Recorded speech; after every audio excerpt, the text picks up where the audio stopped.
Faith leaders are concerned about the rise in anti-Semitism on UK's campus after reports that a fraternity made Nazi salutes and Holocaust jokes to a Jewish student who was pledging. Grace Feinerman shares what the Jewish community wants to see from the university and why they say the attacks are part of a larger issue.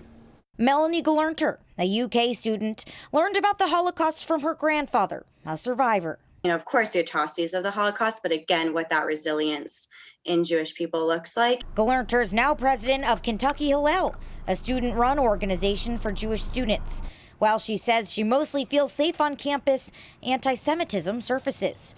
One incident recently reported a fraternity making Holocaust jokes and Nazi salutes to a Jewish student pledging. It's not a Kentucky problem. It's a national problem. It's happening all over. However, many universities have done a lot more to publicly address it. Rabbi Shlomo Litvin with Chabad of the Bluegrass says the incident was reported by an organization called Jewish on Campus.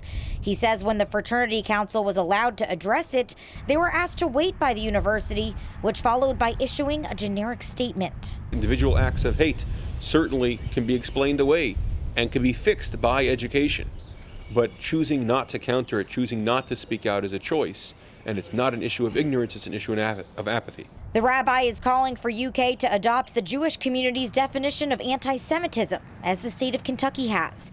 That definition, according to the International Holocaust Remembrance Alliance, a perception of Jews, which may be expressed as hatred towards Jews.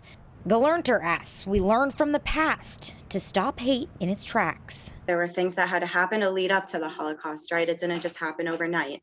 And so what did that normalized anti-Semitism look like? And how are we starting to see that more and more frequently over the past 5-10 years now? In Lexington, Grace Feinerman for the Fox 56 10 o'clock news.